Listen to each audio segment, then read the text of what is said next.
উসমান গনি রাদিয়াল্লাহু তাআলা আনহু আল্লাহ যার নামের শেষে গনি লাগাই দিয়েছিলেন। গনি অর্থ কি জানেননি আপনারা? ধনী। গনি অর্থ কি? কেন লাগাইছিলেন জানেননি? যার সম্পদের কোনো কমতি ছিল না, এ পরিমাণের সম্পদ আল্লাহ যাকে দান করছিলেন। তো ওইটা কেন? উসমান রাদিয়াল্লাহু তাআলা আনহু একদিন বলতেছেন, ইয়া রাসূলুল্লাহ, সম্পদ তো বেশি হয়ে গেছে, একটু কমাইতে চাই। হ্যাঁ, তো বললেন, শুনো, শুকরিয়া আদায় করা বাদ দিয়া দাও। ঘোড়ার উপর, উটের উপর উঠা খাবার খাইবা, ওই খানাটা যেন নিচে পইরা যায়, তুমি দস্তরখানা বিছায়া খাইয়া না। কি বলেন? তাইলে উসমান রাদিয়াল্লাহু তাআলা আনহু তো আল্লাহর রাসূলের সাহাবী। হায় হায়, উনি কি নাশুকরি করে থাকবে নাকি? উনি থাকবে তো থাকবে কি করে? তো উনি তো দস্তরখানা বিছাই খাবার খায়। কয়েকদিন পরে আসলেন, কি ব্যাপার? কয় এইভাবে তো সম্পদ আরো বাড়তেছে, কমেন। আল্লাহু আকবার বলেন। ওসমান রাদিয়াল্লাহু তাআলা আনহুর কাছে, নবীজির কাছে এক লোক আসলেন, ইয়া রাসূলুল্লাহ, আমি গরিব, আমাকে কিছু দেন। আল্লাহর রাসূল বললেন, আমার কাছে নাই, আমি আবার আপনাকে কি দেব? যাও আমার উসমানের কাছে যাও। গেলেন উসমান রাদিয়াল্লাহু তাআলা আনহুর কাছে, যায় দেখতেছেন ওই উসমান রাদিয়াল্লাহু তাআলা আনহু, তুলা চিনেননি আপনারা? তুলা?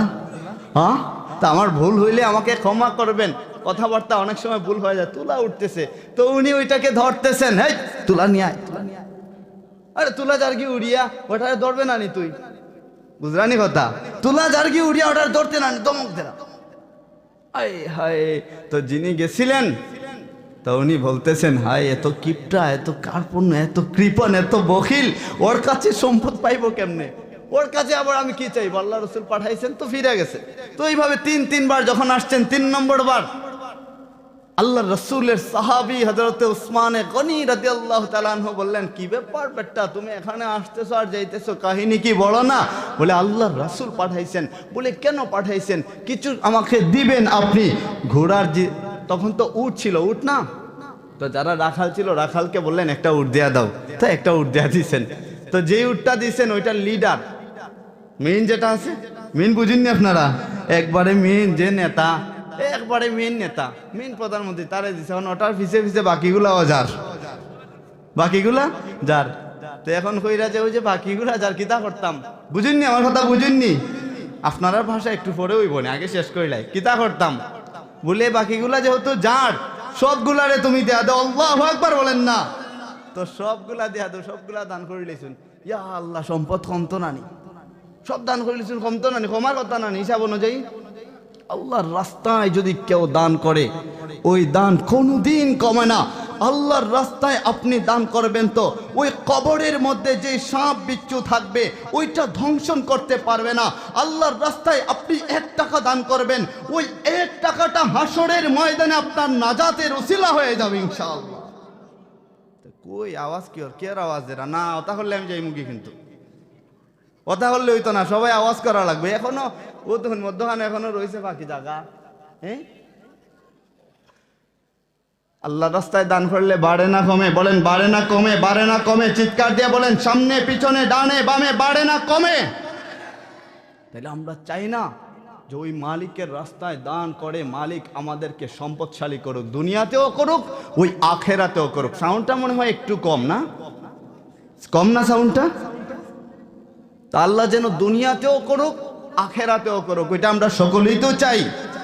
তা আমাদের উত্তরবঙ্গের মানুষ বড় দরদ মাখা কণ্ঠে বলতে হয় আপনাদেরকে, এই এলাকার অনেক যুবকরা আছে, এমনও বৃদ্ধরা আছে, নামাজের মসজিদে এই তেলাওয়াতগুলা করতে হয়, শুদ্ধ কইরা পড়তে পারে না। অভাব নাই, মানতে পারবেন কিনা জানি না। শুধু আপনাদের এখানে না, বিশেষ করে উত্তরবঙ্গ বলছে, আমাদের ওইখানে আছে, তবে আপনাদের এখানে বেশি। তাই আমাদের যেখানে মাদ্রাসা, আল্লাহর রাসূলের বাগান থাকবে, ওই বাগানের সাথে সম্পৃক্ত করে কিয়ামত পর্যন্ত আমরা থাকতে পারবো তো ইনশাআল্লাহ? হয় নাই? হয় নাই? সবাই বলতে হবে ইনশাআল্লাহ। বলুন ইনশাআল্লাহ। এখনো তো আর শুরু করছি না, তো শুরু করলে কিতা আওয়াজ দিবা আমার বুঝা হয়ে গেছে, আর যাইতাম কি মন চার আর কি। দান করতাম, আমরা চাই দান করলে তো ভালা নাকি? তা দান করা ভালা। আর ওই যে আমাদের নবীর বাগান, নবীর বাগান যেখানে থাকবে, যেখানে উলামায়ে কেরামগণ থাকবেন, এদের কারণেই তো আল্লাহ এখন পর্যন্ত দুনিয়াটাকে কিয়ামত করার নাই। কি বলেন?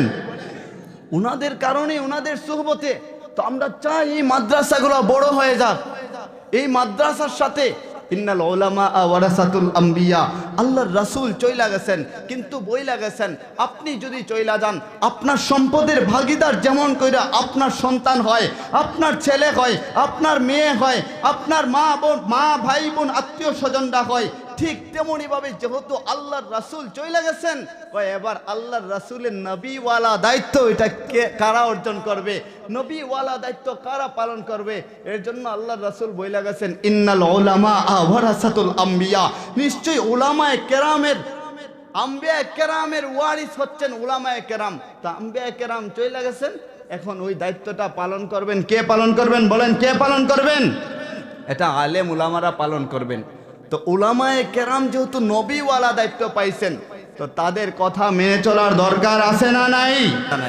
এখানের মধ্যে আল্লাহ তাআলা অনেককে সম্পদ দান করছেন। হায় হায়, এমন সম্পদ দুনিয়ায় 60-70 বছরের জিন্দেগি, ওইটা থাকার জন্য আল্লাহ পাঠান নাই, এখানে থাকার জন্য না, এটা ছাইরা চইলা যাইতে হবে। দাদা তো ছিলেন, দাদা চইলা গেছেন, অনেকের বাবা চইলা গেছে, অনেকের মা চইলা গেছে, কেউই থাকতে পারে নাই। আপনি আমি কেমন করে থাকবো? আল্লাহ যার জন্যই দুনিয়ার সবকিছু বানাইছেন তিনিই থাকতে পারেন নাই।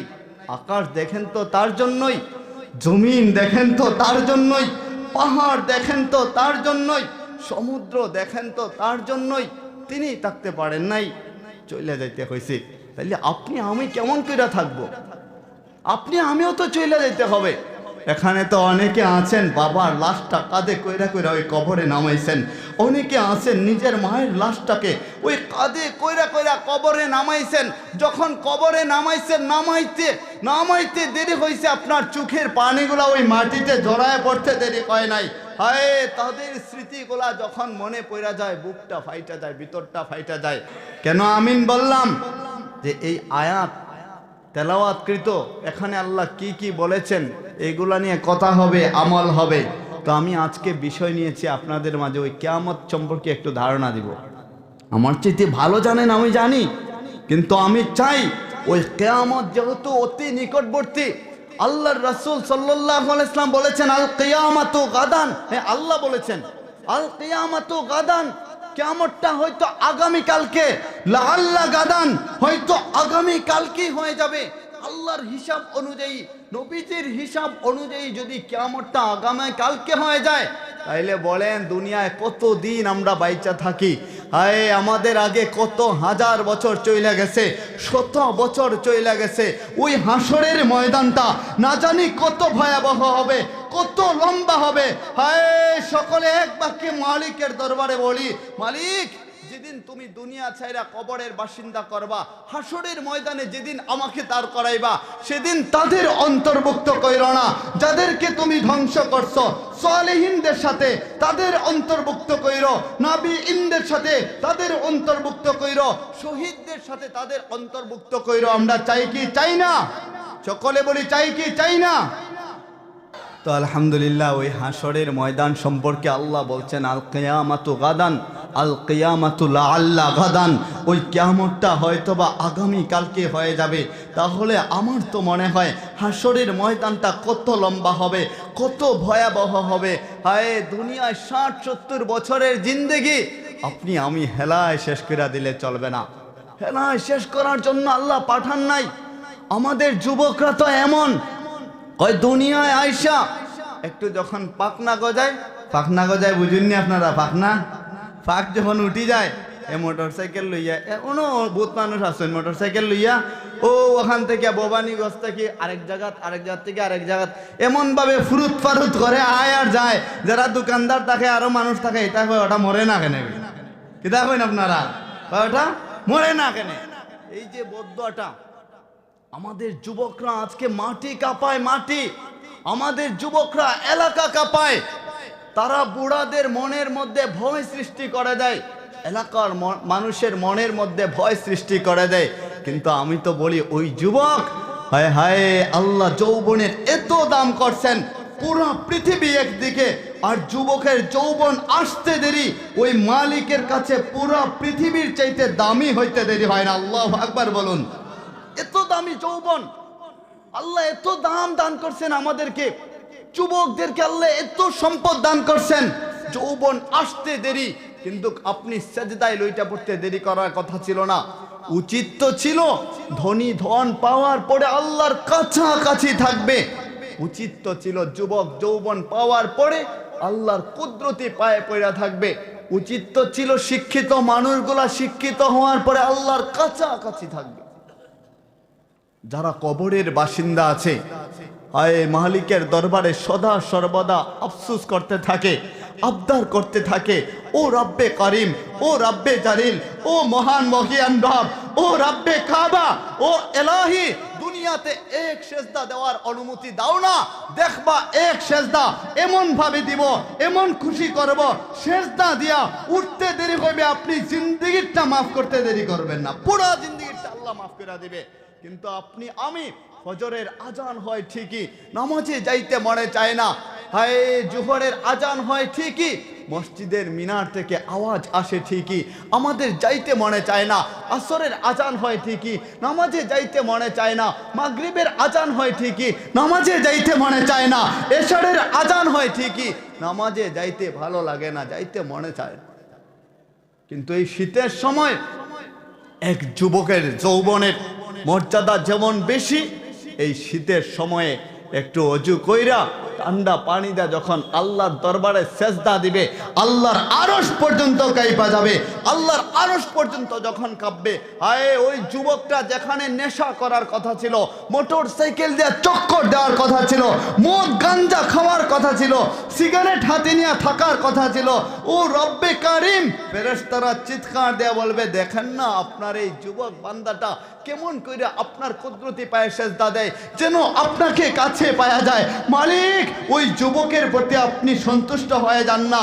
ফেরেশতারা বলতে দেরি হয়, আল্লাহ কবুল করতে দেরি করে না, আল্লাহ কবুল করে নাই। তো ওই কিয়ামত দিবস, ইযা জুলজিলাতিল আরদু জিলজালাহা ওয়া আখরাজাতিল আরদু আসকালাহা, যখন মহাপ্রলয় আসবে, কিয়ামত কিন্তু খুবই নিকটবর্তী, এতটাই নিকটবর্তী আপনি আমি বুঝতেছি না। একটা তথ্য আপনাদেরকে জানাই, ফুরাত নদী যেটা, ওই ফুরাত নদী কিয়ামতের আগ মুহূর্তে শুকিয়ে যাবে, ওইটা জানি না আমরা। তো ফুরাত নদীর পানি কিন্তু মাত্র 4% আছে। কয় পার্সেন্ট? মাত্র 4% আছে। তাইলে বলেন না ওই কিয়ামত আর কত দূর? কিয়ামতটা আর কত দূর? আমার তো এমনও মনে হয়, কেন জানি না, মানুষজন জায়গা কেনার জন্য ব্যাংকে টাকা জমায়। আমার তো এটা মনে হয়, কেন বাংলো বানানোর জন্য মানুষ টাকা জমায়। এটা বোকামি ছাড়া আর কিছু না। একটা ঘটনা শোনাই, মুসা আলাইহিস সালামের জমানায় এইভাবে করে উনি আলোচনা করতেছিলেন। এমন সময় উনি বললেন, শুনো, আখিরি জামানা তো এমন হবে, আয় হায়, ওই জামানার মানুষজন মাত্র হায়াত পাবে 60-70 বছর। তখন উনি দাঁড়ায় বললেন, উম্মত দাঁড়ায় বললেন, মাত্র 60-70 বছর জিন্দেগি পাবে। ও আল্লাহর নবী, নবী ওরা কি ঘর বানাবে না? তখন মুসা আলাইহিস সালাম বললেন, কি বলো তোমরা, ওরা ঘর বানাবে না, ওরা প্রাসাদ করবে, অট্টালিকা করবে, বাড়ি গাড়ি বানাবে, নারী করবে, সম্পদের পাহাড় করবে, ব্যাংক লোন করবে, শুধু টাকা টাকা বানাতে থাকবে। হায়, ওদের মতো বোকা জাতি আর কেউ না। তাইলে আপনারা সামনে পিছনে সকলে আওয়াজ করে বলুন না, আমরা বোকা জাতি কিনা, বোকা জাতি কিনা আমরা? তা আমরা বলবো না যে আমরা বোকা, কিন্তু আমাদের চাইতে বড় বোকা আর কে হতে পারে? মাত্র 60-70 বছরের জিন্দেগি, এখানে আপনি আমি প্রাসাদ গড়ি, অট্টালিকা গড়ি, বাংলো বানাই, মালয়েশিয়াতে বাড়ি করি, মালয়েশিয়াতে প্রাসাদ করে, কয় দুবাইয়ের মতো রাষ্ট্রে যায় বিজনেস করব, ওইখানে আমি বিজনেসম্যান হব, বাংলাদেশে অনেক টাকা জমাবো, প্রাসাদ করব। হায় হায়, এটা তো বোকামি ছাড়া আর কিছু হতে পারে। কিয়ামতের কথা, যেদিন কিয়ামতটা হয়ে যাবে, এত কাছাকাছি সময়, ইসরাফিল আলাইহিস সালাম সিংহায় যখন ফু দিবেন, এই ফু এর আওয়াজটা প্রথমত শ্রুতি মধুর হবে, শুনতে ভালো লাগবে। মানুষ তো ঠিকই কাজে থাকবে, কেউ অফিসে থাকবে, আদালতে থাকবে, বিচার কার্য দিবসে থাকবে, চেয়ারম্যান তার চেয়ারে বসা থাকবে, এমপি মন্ত্রী মিনিস্টার মেম্বার জজ ব্যারিস্টার অ্যাডভোকেট যার যার কাজে ব্যস্ত থাকবে। যখন আওয়াজটা হবে শ্রুতি মধুর থেকে ওইটা বিকট হতে থাকবে, বিকট, এত ভয়ঙ্কর আওয়াজ হবে, মানুষজন দৌড়াতে শুরু করবে, একই ময়দানে যাবে। হায় হায়, ওইটা আপনি আমি পাবো না, ওইটা কাফেরদের উপর হবে, যাদের ঈমান নাই তাদের উপরে ওইটা হবে। তবে আপনার আমার জন্য কিয়ামত আছে। আল্লাহর রাসূলের কাছে সাহাবায়ে কেরাম জিজ্ঞাসা করলেন, ইয়া রাসূলুল্লাহ, কিয়ামত কবে হবে? আল্লাহ জানায় দিলেন, ফাইদা বারিকাল বাসারু, যেদিন চক্ষুটা শিথিল হয়ে যাবে, যেদিন আপনার চক্ষুটা বন্ধ হয়ে যাবে, যেদিন আপনার চক্ষুটা স্থির হয়ে যাবে, আল্লাহ সেদিন আপনার জন্য কিয়ামত বানায় দিবেন। মনে করেন আগামী রাত্রে বা এই রাত্রেই, রাত্রে 3টার সময় এলাকার একজন গণ্যমান্য লোক মারা গেছে, তো তার জন্য কিয়ামত কয়টায়? বলেন, কিয়ামত কয়টায়? যদি রাত্রে 1টায় মারা যায় তাহলে একটাই তার জন্য কিয়ামত। আমাদের সকলের জন্যই কিয়ামতটা আছে, সকলের জন্যই আছে। আমরা বুঝি না, ভাবি না, কিন্তু দুনিয়া থাকার জন্য না, এখানে দীর্ঘস্থায়ী করার জন্য আল্লাহ পাঠান নাই। যা হবার, যা চলে যাওয়ার তা চলে গেছে। আল্লাহর রাসূলের দোয়ার ফসলে বর্তমানে আমরা আছি, আল্লাহর রাসূলের দোয়ার ফসলে আছি। বাকি আল্লাহর হিসাব অনুযায়ী কিয়ামত হয়ে গেছে। তো কিয়ামতের যদি ছোট আলামতগুলা শুনেন, সুনানে আবু দাউদ, সুনানে আহমদ ইবনে হাম্বল, ইমাম মালিক রহমতুল্লাহি আলাইহি, আবু ইউসুফ রহমতুল্লাহি আলাইহি, বুখারী শরীফের 1260 নম্বর হাদিস, মুসলিম শরীফের হাদিস, মুসলিম সানি আউয়াল, তিরমিজি শরীফের হাদিস, মুয়াত্তা মালিক, সব কিছুর হাদিস অনুযায়ী আমরা বুঝতে পারি যে কিয়ামতের আলামত 143টি। কয়টি? 100, সবাই কথা বলুন, কয়টি? 143টি কিয়ামতের আলামত। ওইটাকে 4 ভাগে বিভক্ত করা হয়েছে। এর মধ্যে 86টি আলামত অলরেডি হয়ে গেছে, 86টি আলামত হয়ে গেছে। 1 নম্বর আলামত হচ্ছে আল্লাহর রাসূলের নবুয়তি। আল্লাহর রাসূল দুনিয়ায় আসছেন, হায় হায়, ওই আশাটা কিয়ামতের আলামত। কেননা আখেরি নবী, আর আপনি আমি কেমন নবীর উম্মত? আলোচনা গেলে তো শুধু লম্বাই হবে, সারা রাত চলে যাবে, তবু আলোচনা শেষ করা যাবে না, কোনো বিষয়ও শেষ করা যাবে না।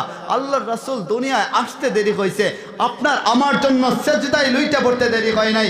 আল্লাহর রাসূল দুনিয়ায় আসছেন, সেজদায় লুইটা পড়ছেন, আল্লাহু আকবার কবীরা ওয়ালহামদুলিল্লাহি হামদান কাসীরা ওয়া সুবহানাল্লাহি বুকরাতাও ওয়া আসীলা। আপনার আমার নাজাতের জন্য আল্লাহর রাসূলের আগমন, নবুয়তি লাভ, ওফাত হওয়া, ওইটা কিয়ামতের আলামত। তো ওইগুলো তো হয়ে গেছে। মদিনার দিকে একটা অগ্নিকাণ্ড আসার কথা, কয় অগ্নিকাণ্ড আসবে কিয়ামতের আগ মুহূর্তে। হযরতে ওমর ইবনুল খাত্তাব রাদিয়াল্লাহু তাআলা আনহু, খলিফাতুল মুসলিমিন যাকে বলা হয়, যাকে বলা হয় মেজাজে ওহি, কয় উনার জামানায় এক অগ্নিকাণ্ড আসছিল। ওই অগ্নি যেটা, ওইটা সামান্য অগ্নি না, বিশাল এরিয়া নিয়ে ওইটা মদিনার দিকে আসছিল। ওমর রাদিয়াল্লাহু তাআলা আনহু বুঝেনি তো কার নাম নিলাম, কার নাম নিলাম? যার নাম নেওয়ার সাথে সাথেই চতুর্দিকে আল্লাহ রহমতের বৃষ্টি বর্ষণ শুরু করে দিয়েছেন। আল্লাহু আকবার, আল্লাহু আকবার। ওমর রাদিয়াল্লাহু তাআলা আনহু বললেন, কার ইশারায় তুই চলিস? যদি আমার মালিকের ইশারায় চলিস তাহলে যেদিক থেকে আসছিলে ওইদিকে চলে যাই, মদিনায় আর আসবে না। বলতে দেরি হয়েছে, ওই আগুনটা অ্যাবাউট ডান, ফিরে যাইতে দেরি হয় নাই। বলেন না, বলেন না, আগুন চলে গেছে। তো কিয়ামতের আলামত চলছে। আল্লাহর রাসূল বললেন, ওই কিয়ামতের আগ মুহূর্তে, যখন খুবই আগ মুহূর্ত থাকবে, তখন আমাদের মা বোনরা কাপড় পরবে, কাপড় পরার পরেও ওরা উলঙ্গ থাকবে। সাহাবায়ে কেরাম জিজ্ঞাসা করলেন, ইয়া রাসূলুল্লাহ, ও রাহমাতুল লিল আলামিন, কাপড় পরার পরে উলঙ্গ হয়তো হয় কি কইরা?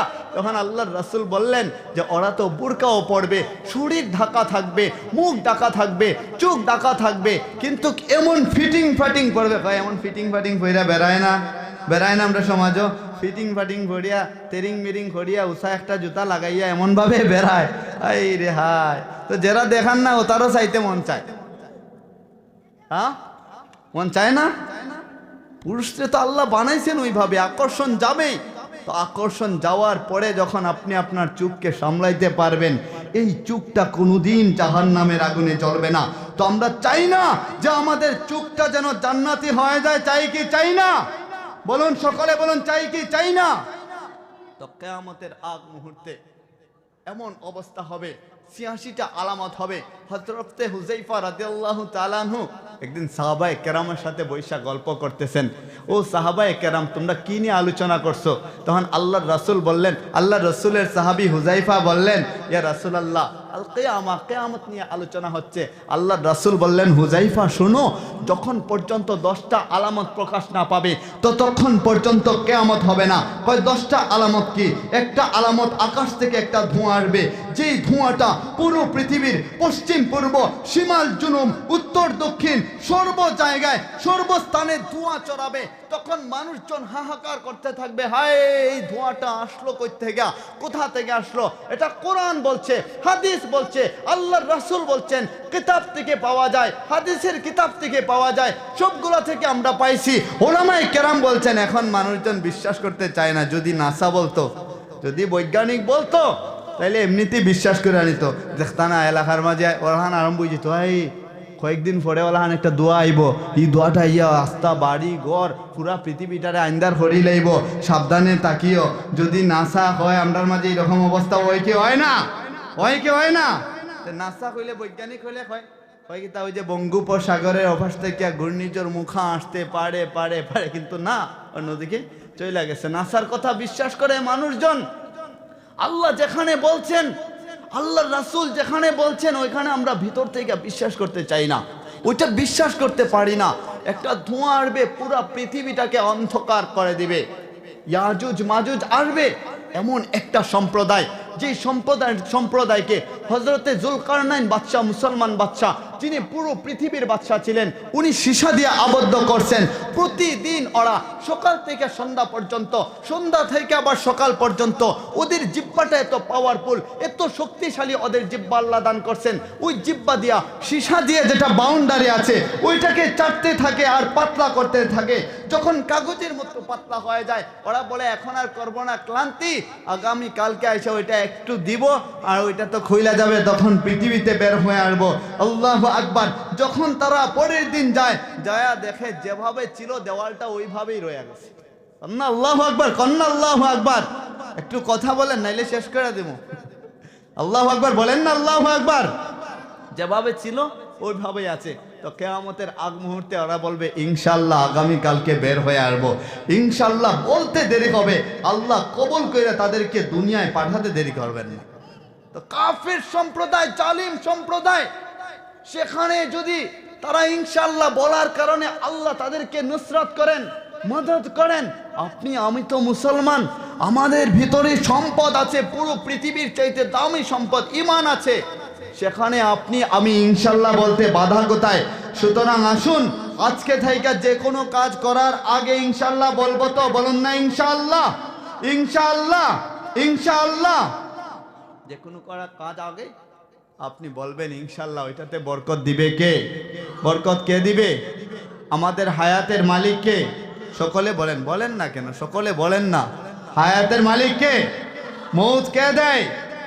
আল্লাহ দেয়। সুতরাং আল্লাহ কিয়ামতটা দান করবেন। কিয়ামতের আগ মুহূর্তে ধোঁয়া আসবে, ইয়াজুজ মাজুজ আসবে, পুরা পৃথিবীর পানিগুলা খায়া ওরা শেষ করে ফেলবে, পুরা পৃথিবীর পানি খায় শেষ করে ফেলবে। দাজ্জাল আসবে, দাজ্জাল। দাজ্জালের নাম শুনছেন নি আপনারা? শুনছেন দাজ্জালের নাম?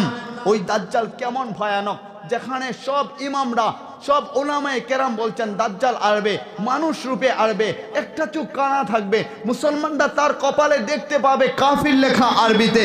সেখানে আমি বলি দাজ্জাল চলে আসছে, বলেন এবার দলিল কি? বলেন এবার তো বলবেন যে দলিল কি, কেমনে আসছে? অ্যান্ড্রয়েড ফোনটা সবাই বার করেন না, বের করেন না, সবাই হাত থেকে বের করেন। এই যে অ্যান্ড্রয়েড ফোনটা আছে, এই অ্যান্ড্রয়েড ফোনটা পশ্চিমা সংস্কৃতি আমাদের মাঝে ঢুকায় দিছে, মানে হচ্ছে দাজ্জাল এই অ্যান্ড্রয়েড ফোনের মধ্যে আমাদের মাঝে ঢুকায় দিছে। কথা বলেন ঠিক না ও ঠিক? এই অ্যান্ড্রয়েড ফোনের কারণে আমাদের যুবক ভাইরা সারা রাত নেটের মধ্যে পয়রা থাকে, সারা রাত নেটের মধ্যে পয়রা থাকবে। ফজরের আজান যখনই হয়, হায় হায়, তখন বলে যে একটু পরে ফজরের আজান হবে, এখন শয়তান আইসা একটু পাটা টিপায়া দিবে, বাবাজি তুমি ঘুমাও আরাম করে। এই বেয়াদবের বেয়াদব, আরাম করে একটু ঘুমা, সারা রাত কষ্ট করছস তুই, শর্ট ভিডিও দেখছস, নাটক দেখছস, ওতা দেখছস, হতা দেখছস, এখন একটু ঘুমানি দরকার। একটু চুপ হয়, নামাজ নু পড়মুবি, ফজরের নামাজ পড়তাম নাইনি। শয়তানে শয়তানে হয় পড়বে না, একটু ঘুমা, একটু আরাম কর, পরে ওইটা অজু টুজু করে নামাজ পড়বে। হয় এমন ঘুম দেয়, ঘুম থেকে ওইটা দেখে সকাল 10টা 12টা বেজে গেছে, ফজর কোন দিকে গেল বলতেই পারে না। আমাদের যুবকদের এই অবস্থা। আমাদের ভাবা উচিত, যেহেতু কিয়ামতটা নিশ্চিত হয়ে যাবে, যারা খ্রিস্টান আছে, বৌদ্ধ আছে, হিন্দু আছে, তারাও ভাবা উচিত, রাতের গভীরে একটু চিন্তা করা উচিত যে আমি কার ইবাদত করছি, কোন মালিক আমাকে বানাইছে, কোথায় আমি যাচ্ছি, কোন পথে যাচ্ছি। ওরা যদি ভাবতো, আমার মনে হয় কোনোদিন তারা ইসলাম পথ ছাড়া অন্য কোনো কিছু পাবে না। কইটা পাবে ইসলামই একমাত্র ধর্ম, ইসলামই সঠিক ধর্ম। আসুন শেষ করে দিচ্ছি, ছোট করছি, লম্বা করতে চাইতেছি না। হযরতে ঈসা আলাইহিস সালাম আসবেন, জিহাদ করবেন, মুসলমানের জয় হবে, 10 বছর রাজত্ব করবেন। দাব্বাতুল আরদ আসবে। দাব্বাতুল আরদ এমন একটা প্রাণী, ভয়ানক প্রাণী, যার এক একটা পতঙ্গ আল্লাহ এক একভাবে বানাইছেন। আঙ্গুলটা একটা প্রাণীর মতো, হাতটা আরেকটা প্রাণীর মতো, চোখটা আরেকটা প্রাণীর মতো, মাথাটা আরেকটা প্রাণীর মতো, পাটা আরেকটা প্রাণীর মতো। এত ভয়াবহ প্রাণী। ওই প্রাণীটা পৃথিবীর সর্ব জায়গায় যাবে, মুসলমানদেরকে আলাদা করবে, কাফেরদেরকে আলাদা করবে, সকলকে আলাদা করে ফেলবে। দক্ষিণ দিক থেকে আল্লাহ একটা বাতাস দেবেন, ওই বাতাসটা প্রত্যেকটা মুসলমানের গায়ের মধ্যে লাগবে, যেখানে লাগবে ওইখানে একটা ফুড়া হবে। ফুড়া, ফুড়া বোঝেননি আপনারা? ফুড়া হবে। ওইটার ব্যথা আর বেদনার কারণে মুসলমানজন সব মারা যাবে, কাফেররা থাকবে। আরো অনেক বাকি, মাত্র 4টা বললাম, বাকিগুলা তো রয়ে গেছে, সময়ও শেষ, বাকিগুলা রয়ে গেছে, এটা অন্যদিন আলোচনা করবো ইনশাল্লাহ।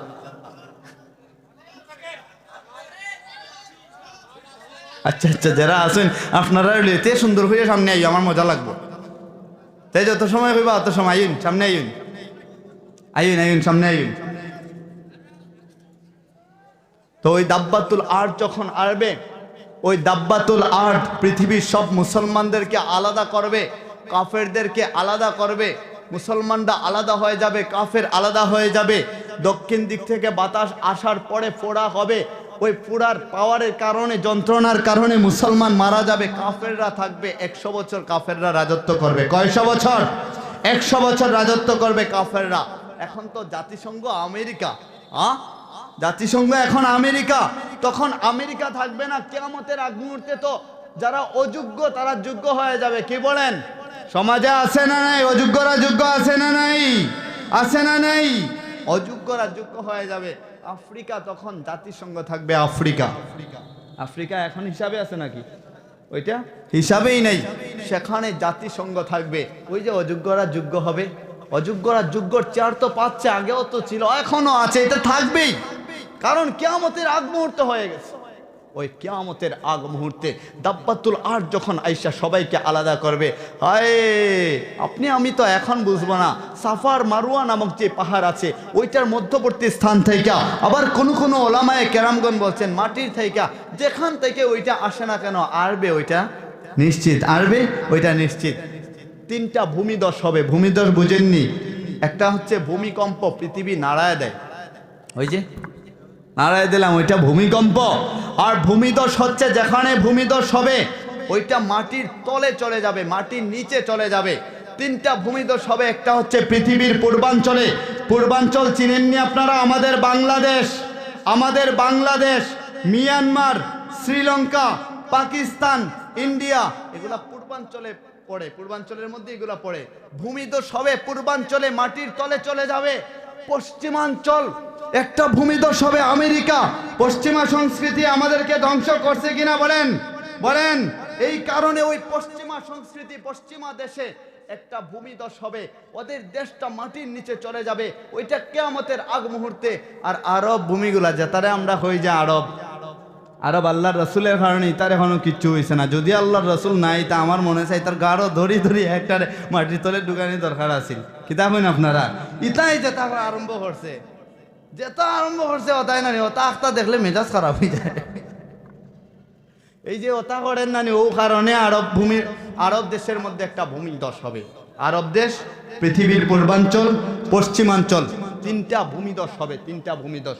সর্বশেষ যেটা, সূর্য এখন কোন দিকে উঠে? সকলে বলেন কোন দিকে উঠে? কোন দিকে? পূর্ব দিকে। তাইলে তখন উঠবে পশ্চিম দিকে। পশ্চিম দিকে সূর্য উঠবে। হায় হায়, যখন সূর্যটা উঠবে মানুষজন দৌড়াদৌড়ি শুরু করবে, কারণ পৃথিবী তখন আরো উন্নত থাকবে, খ্রিস্টানরা তখন আরো উন্নত হয়ে যাবে, জ্ঞান আরো বাড়বে, তাদের প্রসার হবে, বৌদ্ধরা উন্নত হয়ে যাবে, প্রত্যেকে জ্ঞানী হয়ে যাবে, প্রত্যেকে জানবে সত্য ইসলাম, ইসলাম ছাড়া কোনো সত্য ধর্ম নাই, প্রত্যেকেরই জানা থাকবে। কিন্তু ওদের ক্ষমতা চলে যাবে, রাজত্ব চলে যাবে। যেমন করে আবু জেহেল, সে জানতো ধর্ম ইসলাম সত্য, ওমর রাদিয়াল্লাহু তাআলা আনহু জানতেন না, না চাই না বিরোধিতা করছেন, আল্লাহর রাসূল দোয়া করছেন, আল্লাহুম্মা আইয়িদিল ইসলামা ওমরাইন, ও রব্বে কারিম, তুই ওমর থেকে একজনকে মুসলমান বানায় দেন। আল্লাহ মুসলমান হিসাবে হযরতে ওমর রাদিয়াল্লাহু তাআলা আনহুকে কবুল করছেন। আবু জেহেল জানতো, জানার পরেও সে মানতো না, যার জন্য তাকে কবুল করেন নাই। কপালটা এমন পুরা পুড়ছে, যারা হজে যায় এখনো যায় পেশাব করে তার বাড়িতে, কি যারা গেছেন ওইখানে পেশাব করে, কয় তোর কপালে পেশাব করে, পেশাব করে, এমন পুরা পড়ছে। আবু জেহেলের বাড়ি আল্লাহর রাসূলের সামনেই তো ছিল, তারপরও কপালটা পোড়া হয়ে গেছে। তো আপনারা এই আবু হুরায়রা রাদিয়াল্লাহু তাআলা আনহু আশরাফিয়া মাদ্রাসার আশপাশের হওয়ার পরেও যদি কপালটা পইরা যায়, আপনাদের মতো হতভাগা আর কেউ হতে পারে। তবে যখন উঠবে তখন তো ওরা বুঝবে যে কিয়ামতটা হয়ে যাবে রে, শেষ, বাঁচার আর কোনো উপায় নাই। হ্যাঁ, এরা বুঝবে। তখন ওরা কি করবে? মসজিদে যাবে, দৌড়াদৌড়ি করবে, মসজিদে কোরআন শরীফ যখন পাবে কোরআন শরীফ খুলবে, হায় খুলবে ঠিকই, কোনো লেখা থাকবে না, কালো অক্ষরের লেখা থাকবে না, আল্লাহর কোরআন, পবিত্র কোরআন, লা ইয়ামাসসুহু ইল্লাল মুতাহহারুন, পবিত্র ব্যক্তি ছাড়া ওইটাকে কেউ স্পর্শ করতে পারবে না। ওরা তো কাফের, এমনিতেও পবিত্র, তাছাড়া কপালে হেদায়েত নাই, সুম্মুম বুকমুন উমিয়ুন লাহুম ফাহুম লা ইয়ারজিউন। হায়, আল্লাহ তো মোহর মাইরা দিছেন, তাদের কপালেও মোহর মানছেন, অন্তরেও মোহর মাইরা দিছেন। এমন অবস্থাটা হবে যখন খুলবে, যায় দেখবে এখন লেখা নাই, শুধু সাদা কাগজ। কিয়ামতের আগ মুহূর্তে, কিয়ামতের আগে যখন ওই সূর্যটা উঠবে, হায় হায়, মানুষজন পাগল হয়ে যাবে। ইযা সুলসিলাতিল আরদু জিলজালাহা ওয়া আখরাজাতিল আরদু আসকালাহা, জমিন তার আপন বোঝাগুলা ছাইরা দেবে। জমিনের তলদেশের মধ্যে যত পাওয়ারফুল শক্তিশালী সম্পদগুলো আছে, খনিজ সম্পদগুলো আছে, ওইগুলাকে ছাইরা দিবে। কেউ কেউ বলছেন হাসরের ময়দান যখন হবে, ইসরাফিল আলাইহিস সালাম যখন দ্বিতীয় ফু দিবেন, দ্বিতীয় সিংহায় যখন ফু দিবেন, ওই তখন জমিনের ভিতরে যত লাশ থাকবে ওইগুলাকে ছাইরা দিবে। অনেকে অনেক মতামত দিচ্ছেন, কিন্তু বিষয় হচ্ছে এটাই, আমরা যাই বলি না কেন আমাদের হায়াতটা সীমিত, আমরা চইলা যাইতে হবে ওই মালিকের দরবারে। আমাদের অনেকের বাবা চইলা গেছেন, কার কার বাবা নাই একটু দেখাই, কার কার বাবা মা দুজনই নাই একটু দেখাই।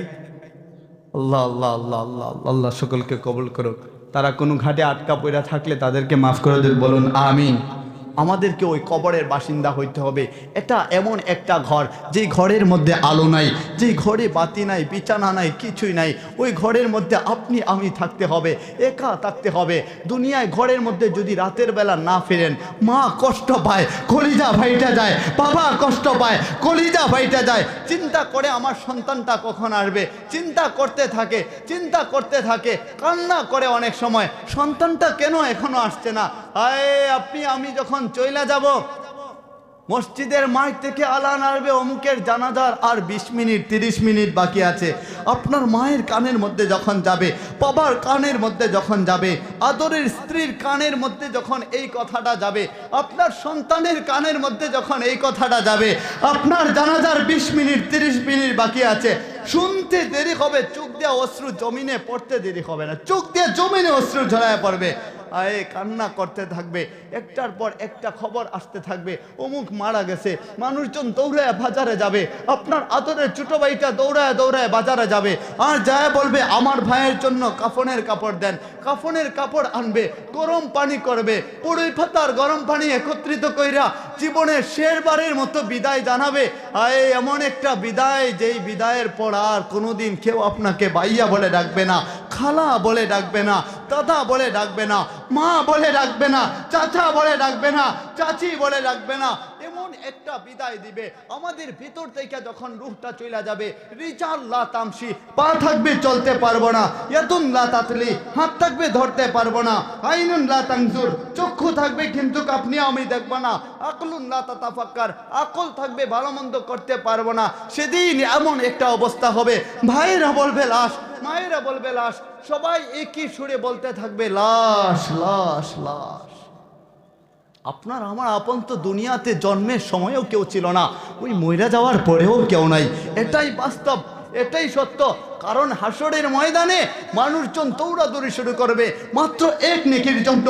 বাবার কাছে যাবে, বাবা পরিচয় দিবে না, মায়ের কাছে যাবে, মা পরিচয় দিবে না, ভাইয়ের কাছে যাবে, বোনের কাছে যাবে, স্ত্রীর কাছে যাবে, সন্তানের কাছে যাবে, কেউই পরিচয় দিবে না। সবাই বলবে চিনি না, তুমি কে চিনি না, কেউ দিবে না। দুনিয়াতেও কেউ আপন না, মরে যাওয়ার পরেও কেউ আপন না। এর জন্য কবরের প্রস্তুতি নেওয়ার দরকার আছে না নাই? কিয়ামত নিয়ে আলোচনা, কিয়ামতটা তো হয়েই যাবে, বাস্তব তো এটাই। তো আপনি আমিও মরে যাবো, এজন্য মরণের কিছু কথা বললাম।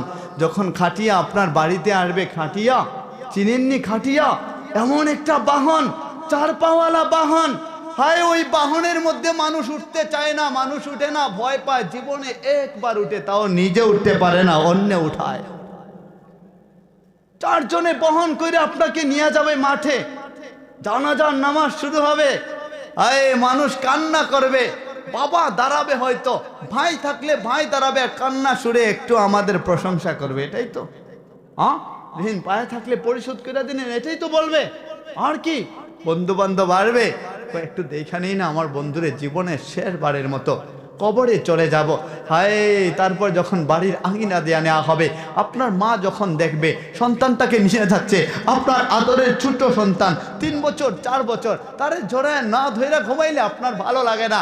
সন্তান আব্বু বইলা কান্না করে, আপনি কোথাও গেলে আব্বু তুমি কখন আসবা বাবা বইলা যখন বলে, যারা বিয়ে করছেন, যাদের সন্তান হয়েছে, আপনারা বুঝেন যে যখন সন্তানটা বাবা বলে কলিজা ফাইটা যায়, মনে চায় দূর, বহুদূর অতিক্রম কইরা সন্তানের কাছে চইলা যায়। সন্তানটা যখন বাবা বলে, আপনি যখন মইরা যাবেন, এমনও তো হয়েছে লাশের পাশে ওই সন্তানটা এসে বাবাকে ঝরায়া ধরে, আব্বু আব্বু ডাকতে থাকে। মায়ের কাছে বলে, মা আমার বাবা কেন কথা বলে না? মায়ের চোখ দিয়া পানি জড়ায়া যায়। আদরের ছোট ভাইটা হায় আপনার পাশে যায়, যখন আপনাকে ডাকতে থাকে, ভাইয়া একটু কথা বলো না, এতটা নিষ্ঠুর আপনি আমি হয়ে যাব, কোনো জবাব দিতে পারবো